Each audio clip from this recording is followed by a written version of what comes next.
जयकारा बोलो माता रानी का। जगत माई महामाई माँ भद्रकाली की जय बोलो।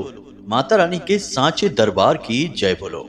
तो धनु राशि वालों, स्वागत है आप सभी का धनु राशि भिंड यूट्यूब चैनल में। बंधुओं, इस नवंबर के महीने को आप यूं ही हल्के में मत लेना। जी हाँ बंधुओं, इस नवंबर के महीने में पूरी दुनिया आपकी गुलामी करेगी।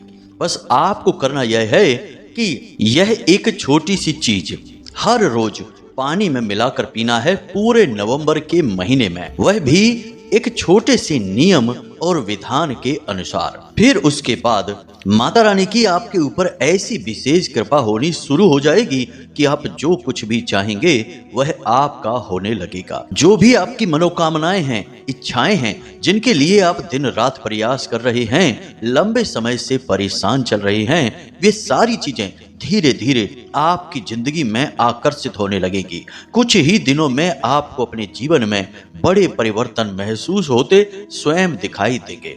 बंधुओं, यह एक छोटी सी चीज इतनी अधिक चमत्कारी है कि इसके विषय में देवी भागवत में विशेष वर्णन देखने को मिलता है।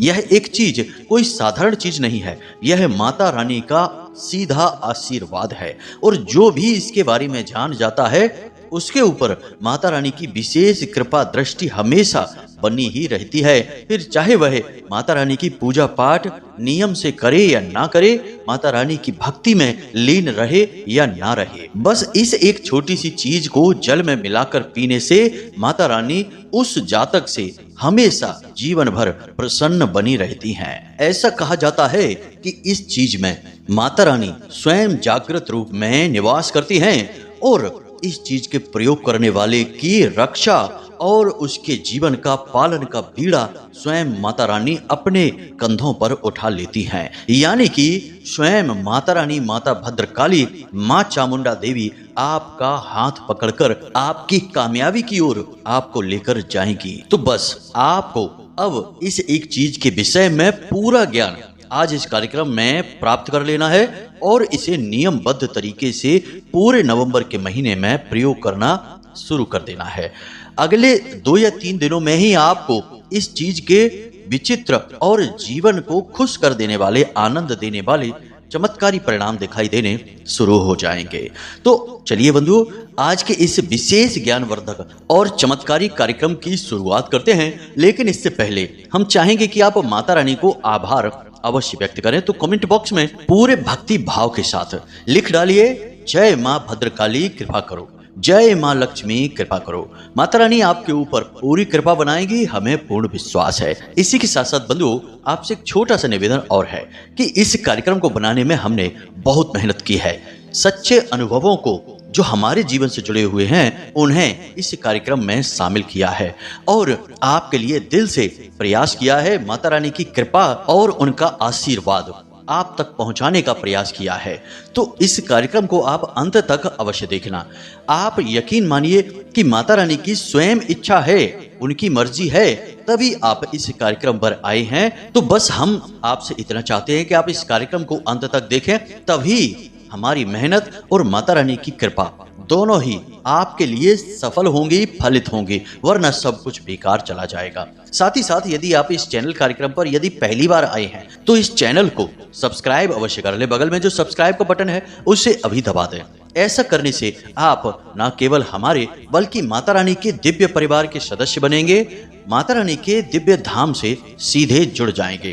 फिर माता रानी की सीधी कृपा और आशीर्वाद आपके पास अपने आप ही पहुंचना शुरू हो जाएगा, क्योंकि आप परिवार के सदस्य बन चुके हैं। तो चलिए बंधुओं, उम्मीद करते हैं कि आप हमारी भावनाओं को और बातों को समझ रहे हैं और सहमत भी हैं। अब कार्यक्रम में अंत तक अवश्य ठहरेंगे। तो चलिए कार्यक्रम की शुरुआत करते हैं। बात करते हैं नवंबर के इस विशेष महीने के विषय में, कुछ आपके जीवन के विषय में और फिर इस एक चीज के प्रयोग और विधि विधान के विषय में। तो बंधुओं, यह जो नवंबर का महीना चल रहा है, इस महीने में ग्रहों के कुछ ऐसे योग बन रहे हैं जो एक तरफ तो आपको विशेष धन लाभ, विशेष कामयाबियां और रिश्ते नातों में प्रेम दिलाना चाहते हैं, लेकिन दूसरी ओर आपको भयंकर चोट, धोखा और षड्यंत्र का शिकार भी बना रहे हैं। कहने का मतलब यह है कि दोनों हाथों में भगवान ने कुछ न कुछ आपके लिए रखा है, निर्णय आपका रहेगा। अब कोई गुरु यदि मार्गदर्शन दे तो उनकी बातों को अवश्य सुनना। हम आपको जो बता रहे हैं इन बातों पर ध्यान अवश्य देना।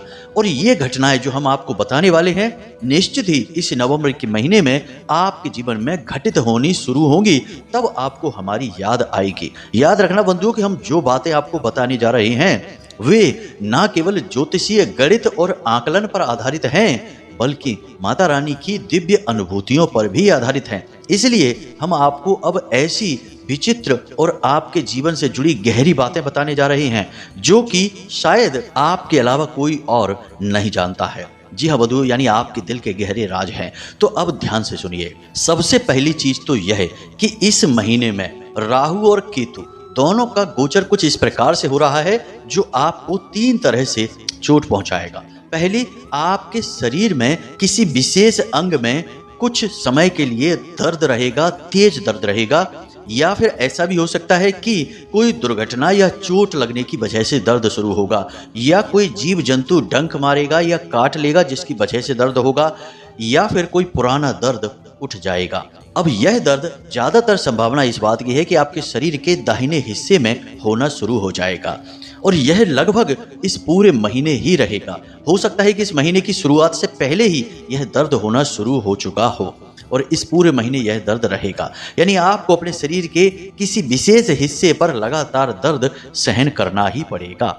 दूसरा यह कि आपके शरीर का तापमान भी इस महीने कुछ बढ़ा रहेगा, क्योंकि मंगल कर्क राशि में गोचर कर रहे हैं जो कि आपके शरीर में ताप बढ़ाने का कार्य करेंगे, चिड़चिड़ाहट पैदा करेंगे। अपने काम में मेहनत की वजह से, लगातार शारीरिक परिश्रम और मानसिक थकान की वजह से आपको पल पल पर गुस्सा दिलाने का कार्य करेंगे। इसी के साथ साथ बंधुओं हम आपको बता दें कि आपने अपने मन में कुछ नया कार्य करने के बारे में विचार बना रखा है। आप कोई नई प्लानिंग करके बैठे हैं, या तो अपने काम धंधे से जुड़ी या अपने जीवन से जुड़ी कुछ विशेष आपकी योजनाएं हैं। आप उन पर कार्य करना चाहते हैं, लंबे समय से विचार कर रहे हैं, लेकिन आपको अब तक सही अवसर प्राप्त नहीं हो पाया है। तो हम आपको बता दें कि 15 नवंबर के बाद आपको यह अवसर प्राप्त हो जाएगा, क्योंकि जैसे ही शनिदेव अपनी बकरी चाल को छोड़कर मार्गी होंगे, आपके ऊपर से इनका जो प्रभाव है, जो जीवन में धीमापन आ गया है, वह कम होना शुरू हो जाएगा और जीवन में एक नई रफ्तार आ जाएगी। आपका दिमाग एक नई ऊर्जा से भर जाएगा, शरीर में भी एक नई ऊर्जा का एहसास रहेगा। तो फिर आप किसी भी कार्य को कर सकते हैं जिसके बारे में आप लंबे समय से विचार करके बैठे हैं। इसी के साथ साथ बंधुओं, आपको अपने एक रिश्ते के विषय में भी थोड़ी शंकाएं हैं। कभी आपको लगता है कि वह आपसे प्रेम करता है, आपके हित के विषय में सोचता है, और कभी आपको ऐसा लगता है जैसे वह आपके बारे में विचार ही नहीं करता है, आपके लिए उसके मन में कोई ख्याल ही नहीं है, या फिर ऐसा भी आपको लगता है कि जैसे वह आपको लगातार धोखा देता चला आ रहा है, आपकी भावनाओं के साथ खिलवाड़ कर रहा है। तो इस महीने में आपका उस रिश्ते के प्रति जो शक का भाव है वह भी स्पष्ट हो जाएगा, यानी वह अपना असली रंग दिखाएगा। रिश्ता चाहे कोई भी हो, लेकिन इस महीने उसकी असलियत आपकी आंखों के सामने आएगी, वह भी 15 और 30 नवंबर के बीच में। जी हाँ बंधुओं, कुछ ऐसी घटनाक्रम होगी जिससे आपके मन में जो शंकाएं हैं कि यह आपसे सचमुच में प्रेम करता है या आपके साथ बस खेल खेल रहा है, ये सारी शंकाएं समाप्त हो जाएंगी। अब बंधुओं एक और खास बात कि आप किसी प्रकार के विवाद की स्थिति में पड़े हैं, कोई पेपर वर्क, सरकारी काम आपका अटका पड़ा है, तो उस काम में अभी ऐसा ही रहेगा, यानी कि वह काम रुका ही रहेगा, उसमें गति नहीं आएगी। 15 तारीख के बाद उसमें गति आनी शुरू होगी। जब सूर्य देवता राशि परिवर्तन करेंगे तो इसी राशि परिवर्तन के साथ आपके जीवन में जो रुके हुए कार्य हैं, जैसे कि कोई समझौता, कोई एग्रीमेंट, किसी प्रकार का विवाद, सरकार की तरफ से आप कोई लाभ लेना चाहते हैं, पुलिस, कोर्ट, कचहरी का यदि कोई मामला है, अटका पड़ा है, काम आगे नहीं बढ़ रहा है, तो ये सारे काम आपके 15 तारीख के बाद से बनने शुरू हो जाएंगे, इनमें गति आने लगेगी। अब एक खास बात बंधु कि इस नवंबर के महीने में आपको किसी को भी ना तो कैश देना है और ना ही कर्जा लेना है। कर्जा यदि आप लेना भी चाहते हैं तो अपने काम धंधे व्यापार से जुड़े काम के लिए ही कर्जा लें। अपने निजी जरूरतों के लिए कोई कर्जा आप ना लें, वरना आप अपने लिए मुसीबत मोल ले लेंगे। लेकिन 1 तारीख से 15 तारीख तक तो भूल कर भी आप कर्जा ना लें, वरना आप चुका नहीं पाएंगे। 1 तारीख के 15 तारीख के बाद यानी कि 16 तारीख से और 30 नवंबर तक आप कर्जा ले सकते हैं, फिर आप चुका पाएंगे। और ऐसा हम शनि देव की वजह से ही आपसे कह रहे हैं। अब राहु और केतु की बात कर लेते हैं। तो राहु आपको ऐसे लोगों से मिलवाएगा जो आपको नई नई स्कीम योजनाएं बताएंगे, जहां आप पैसा लगाएंगे और जल्दी से आपका पैसा डबल तिबल हो जाएगा और आप खूब सारा पैसा कमाएंगे, अमीर हो जाएंगे। यानी पैसे कमाने की अजीबोगरीब योजनाएं कोई ऐप के बारे में बताएंगे, या फिर कहीं कोई सट्टेबाजी या जुआ से जुड़ा हुआ कोई काम होगा। स्पष्ट नहीं होगा कि जुआ ही है, लेकिन है वह जुआ ही, सट्टेबाजी ही। तो ऐसी किसी योजना, कोई स्कीम, कोई इन्वेस्टमेंट, कोई शेयर मार्केट में कोई विशेष इन्वेस्टमेंट की योजना आपको बताई जाएगी 1 से 15 तारीख तक। इसमें आपको बिल्कुल भी निवेश नहीं करना है, पैसा नहीं लगाना है, वरना आपका पैसा निश्चित गारंटी के साथ डूबेगा और आपको बहुत अधिक मानसिक पीड़ाएं भी दिलवाएगा। तो बिल्कुल भी नहीं लगाना है ऐसी किसी योजना में आपको पैसे। याद रखना कि राहु अभी आपके लिए नकारात्मक कार्य कर रहे हैं, तो राहु से जुड़े हुए कार्यों से आपको दूर रहना है। दूसरा कि सोशल मीडिया पर अपनी व्यक्तिगत जीवन के बारे में कोई भी पोस्ट फिलहाल आप ना डालें तो ज्यादा बेहतर है, क्योंकि किसी प्रकार की कोई नकारात्मक गतिविधि आपके साथ हो सकती है। अब सोशल मीडिया से या फिर इन 2 नंबरी ऐप से क्या क्या हो सकता है यह तो आप भी समझते हैं, विस्तार से बताने की जरूरत नहीं है। लेकिन हम आपको बता दें कि सोशल मीडिया का सीधा संबंध राहु से होता है और कई लोगों के जीवन को राहु देव ने चमत्कारी ढंग से बदला है। रातों रात उन्हें लाखों करोड़ों में खेलने दिया है और कई लोगों की जिंदगी को बुरी तरह से बर्बाद भी कर दिया है। राहु देव यानी सोशल मीडिया से जुड़े हुए सबसे शक्तिशाली ग्रह हैं। तो सोशल मीडिया से अभी हाल फिलहाल आपको दूर रहना है इस पूरे नवंबर के महीने में। कुछ नहीं तो आप इतना करेंगे कि सोशल मीडिया पर इतने व्यस्त हो जाएंगे कि अपने जरूरी कार्यों को करना भूल ही जाएंगे, और जरूरी कार्य नहीं करेंगे तो वहां भी राहु का दुष्प्रभाव दिखाई देगा। यानी कि आपको व्यस्त बनाकर रखेंगे, मानसिक थकान दिलाएंगे, अपने ही काम से ध्यान हटवाएंगे। तो सोशल मीडिया से फिलहाल आपको इस महीने में दूर ही रहना है। केतु की बात करेंगे तो केतु आपको गलत तरीके से शारीरिक सुख देने की कोशिश करेंगे, यानी अपनी इच्छाओं और वासनाओं की पूर्ति के लिए आपको लोग भटकाएंगे। आपके दोस्त यार या रिश्ते नातों में कुछ ऐसे लोग हैं जो गलत काम करते रहते हैं, यानी कि जुआ, शराब, वेश्यावृत्ति आदि कार्यों में लिप्त रहते हैं। वे आपको इन्हीं कार्यों की ओर आकर्षित करेंगे और आपका मन भटकेगा भी। आपको भी लगेगा कि कुछ नहीं होता, थोड़ा बहुत ये सब चलता है, लेकिन आप जैसे ही करेंगे वैसे ही आपके ऊपर लांछन लग जाएंगे, आपका चरित्र का हनन हो जाएगा। तो आपको बचकर रहना है। दूसरा कि किसी विपरीत लिंगी के प्रति आपका आकर्षण बढ़ेगा, यानी ऑपोजिट जेंडर की ओर आप आकर्षित होंगे और सामने वाले से भी आपको सही सकारात्मक प्रस्ताव मिलेंगे। लेकिन आपने यदि इन प्रस्तावों को स्वीकार कर लिया तो फिर से आपका चारित्रिक हनन हो जाएगा, आपकी बदनामी फैल जाएगी, आप फंस जाएंगे। आप जैसे इंसान हैं नहीं वैसे इंसान इस समाज में साबित हो जाएंगे और फिर आपका जीना मुश्किल हो जाएगा। कुल मिलाकर यह कि गलत तरीके से शारीरिक सुख हासिल करने की कोशिश बिल्कुल न करें। आपको इस महीने ऑफर तो खूब मिलेंगे, लेकिन आपको दूरी बनाकर रखनी है। यह राहु और केतु का दुष्प्रभाव है, तो संभल कर रहना है। तो ये तो थी आपके जीवन से जुड़ी हुई कुछ जरूरी बातें, जरूरी सावधानियां जो आपको बनाकर रखनी थी। अब हम आपको इस चीज के विषय में बताते हैं। साथ ही साथ कुछ और छोटे छोटे कार्य हैं जो आपको इस पूरे महीने करना है। सबसे पहले तो आपके घर में जो पानी पीने का बर्तन है, जहां से सभी लोग पानी पीते हैं, उसमें प्रतिदिन आप तुलसी की 2 या 3 पत्तियां डाल दिया करिए। यह बहुत ही आवश्यक है। साथ ही साथ उस पीने के जल में बिल्कुल थोड़ी सी 1 चुटकी से भी कम हल्दी भी डाल दिया करिए। यह भी बहुत आवश्यक है। इससे यह जो जल है यह बहुत ही पवित्र और शुद्ध हो जाता है। बताने की जरूरत नहीं है कि तुलसी के अंदर कौन से गुण होते हैं। साथ ही साथ हल्दी भी देवगुरु बृहस्पति की सूचक है और देवगुरु बृहस्पति अभी वृषभ राशि में वक्री चाल चल रहे हैं। तो ऐसे में उनके भी जो नकारात्मक परिणाम होंगे वे आपके ऊपर कम होने शुरू हो जाएंगे। याद रखना कि जो बृहस्पति हैं यानी कि गुरु हैं, वे घर परिवार में सुख और शांति के कारक हैं, साथ ही साथ सद्बुद्धि और ज्ञान के भी कारक हैं। धन संपत्ति और रुपए पैसे के आगमन के स्रोतों के कारक हैं, यानी जहां जहां से आप पैसे कमाते हैं वह गुरु ही है। तो अब ऐसे में गुरु के जो नकारात्मक प्रभाव होंगे वे आपको परेशान कर सकते हैं। और जब कोई ग्रह बकरी चाल चलता है तो उसके नकारात्मक प्रभाव भी प्रबल हो जाते हैं। बकरी चाल के दौरान ग्रह की जो शक्ति है वह कई गुना बढ़ जाती है, तो नकारात्मक शक्तियां भी बढ़ जाती हैं। तो ऐसे में आपको जो नकारात्मक दुष्परिणाम देखने को मिलेंगे, जो कि मिलने शुरू हो भी चुके हैं, कि आपके घर में थोड़ी सी क्लेश का माहौल रहने लगा है, अशांति रहने लगी है और एक अजीब सी मनहूसियत या शांति सी छाई रहती है जो अच्छी नहीं है, जो आपको अच्छी नहीं लगती है। साथ ही साथ आपको मानसिक बेचैनी लगातार बनी रहती है और आमदनी के स्रोतों में तेजी से गिरावट भी आई है। लगभग पिछले 15 से 20 दिनों में यह बहुत तेजी से हुआ है, जब से गुरु बकरी चाल चलने शुरू हुए हैं। तो आपको थोड़ी सी हल्दी पानी में मिलाकर पीनी है और हो सके तो आप जिस पानी से स्नान करते हैं उस पानी में भी थोड़ी सी हल्दी एक चुटकी से भी कम अवश्य मिला लें और थोड़ा सा नमक मिला लें।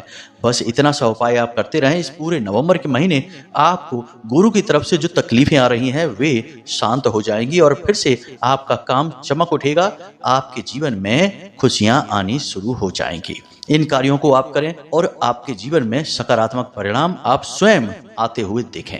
अब बात करते हैं इस एक चीज के विषय में जिस पर माता रानी की सीधी कृपा है, जिसे माता रानी का जागृत स्वरूप ही मानते हैं। तो अब ध्यान से सुने। सबसे पहले बात करते हैं रुद्राक्ष के विषय में। जी हाँ बंधुओं, आपने शायद नाम सुना है कि नहीं, एक रुद्राक्ष होता है जिसे गौरी शंकर रुद्राक्ष कहा जाता है। अब यदि आपके घर में गौरी शंकर रुद्राक्ष है तो आप एक काम कर सकते हैं कि आप एक मिट्टी का पात्र लेकर आए, एक छोटा सा घड़ा या छोटी सी मटकी मिट्टी के पात्र की लेकर आए, यानी मिट्टी का पात्र चाहिए। अब आपको रात्रि के समय शुद्ध जल से उस मिट्टी के पात्र को भर देना है और उसके अंदर गौरी शंकर रुद्राक्ष को डाल देना है। अब यदि आपके पास गौरी शंकर रुद्राक्ष नहीं है तो 7 मुखी 5 मुखी रुद्राक्ष भी चलेगा। ये 3 रुद्राक्ष में से कोई भी आपके पास है तो आप रात के समय इसे जल में डालें। असली रुद्राक्ष होगा तो वह जल में डूब जाएगा और वही अपने असली प्रभाव आपके ऊपर देगा।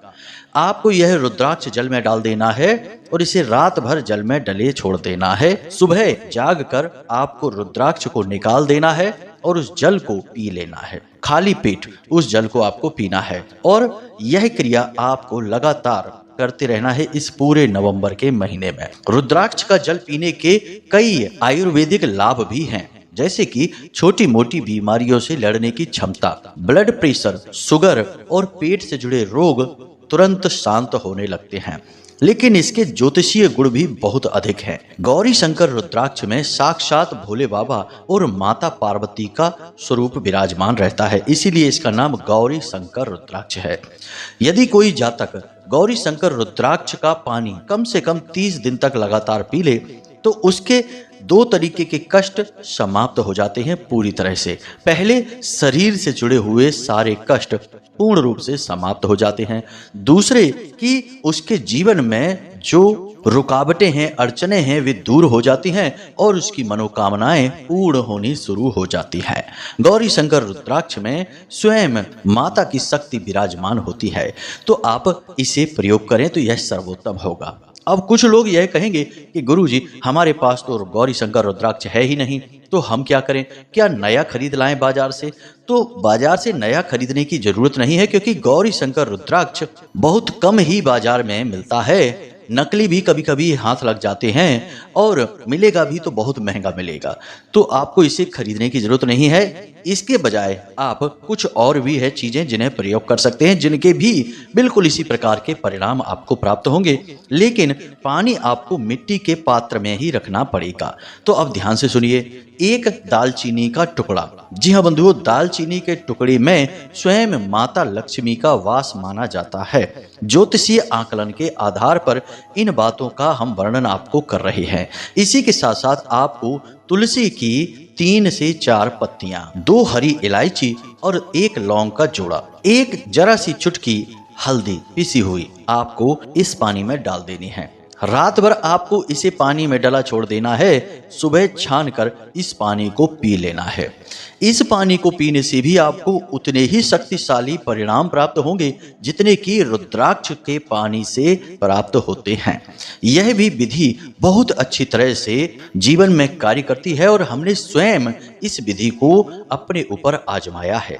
रुद्राक्ष के पानी को भी और इस विधि से तैयार किए गए पानी को भी। बस याद यह रखना है कि आपको इस पानी को सुबह खाली पेट ही पीना है। यदि आपकी आदत चाय या कॉफी पीने की है और आप सुबह जागते ही सीधे कॉफी या चाय पीने लगते हैं तो चाय कॉफी पीने के कम से कम आधा से 1 घंटे के बाद आप इस पानी को पिएं। याद रखना कि हमारे हिंदू धर्म में इस तरह के जो पेय हैं जिन्हें हम चाय या कॉफी कहते हैं, ये तमस को बढ़ाते हैं, यानी तामसिक पेय की श्रेणी में आते हैं और शरीर में पित्त बढ़ाने का कार्य करते हैं। तो ऐसी चीजों के साथ हम किसी भी आध्यात्मिक वस्तु का प्रयोग नहीं कर सकते हैं। इसलिए आपको कम से कम आधा या 1 घंटे का अंतर इनके बीच में रखना पड़ेगा। अब जब आप इस नियम का पालन शुरू करेंगे, हमारे कहने से आप जरूर करेंगे ही, हमें विश्वास है, क्योंकि हमारी बताई हुई चीजें निश्चित कार्य करती ही हैं। तो यह तो भौतिक चीज हो गई जो हमने आपको बता दी।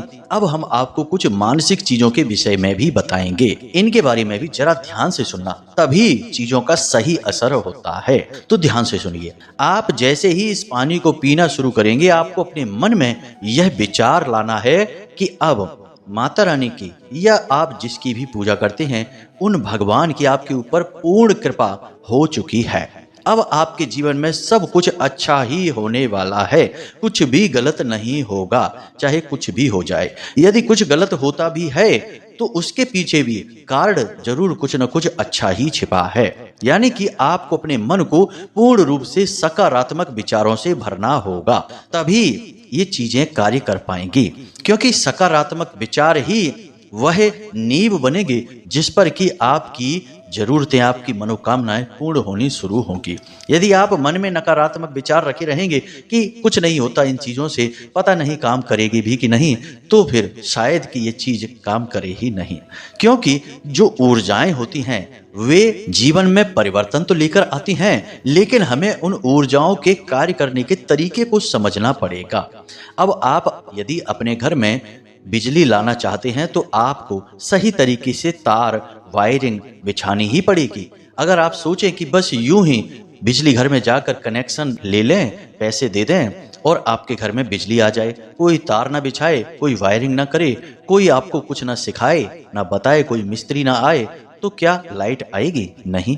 जब तक आप नियमों का पालन नहीं करेंगे, बिजली की ऊर्जा को साधने के सही तरीके नहीं सीखेंगे, यह ऊर्जा आपके लिए बिल्कुल बेकार है। उसी प्रकार आध्यात्मिक ऊर्जाएं होती हैं, ये आपके जीवन में कार्य करना तभी शुरू करती हैं जब आप इनके नियमों को समझ लेते हैं। आध्यात्मिक ऊर्जाओं को साधने का सबसे बड़ा नियम है कि अपने मन को, अपने चित्त को हमेशा सकारात्मक रखना। इसीलिए भगवान की भक्ति करने को कहा जाता है, क्योंकि भक्त के पास भगवान की भक्ति का बल आ जाता है और वह उसे हमेशा सकारात्मक बनाकर रखता है। जो भगवान का सच्चा भक्त होगा वह कभी रोते बिलखते नहीं दिखाई देगा, वह हमेशा मुस्कुराता रहेगा, क्योंकि उसे अपने भगवान पर भरोसा रहेगा कि उसके साथ कुछ गलत हो ही नहीं सकता है।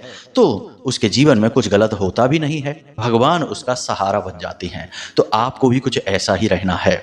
इसी के साथ साथ बंधु, अपने जीवन में जो नकारात्मक लोग हैं आपके, उनसे दूरी बनाइए, गलत कार्यों से दूर रहिए, जितना हो सके उतना अच्छे कार्य करिए। हमने अपने पिछले कार्यक्रम में आपको बताया था कि प्रतिदिन मंदिर में 5 या 10 रुपए दान करने का एक नियम बनाइए, जो आपको प्रतिदिन बनाना ही है। मंदिर जाना है, दर्शन करने हैं और बिना सोचे समझे दान पात्र में चुपचाप पैसे डालकर चले आना है।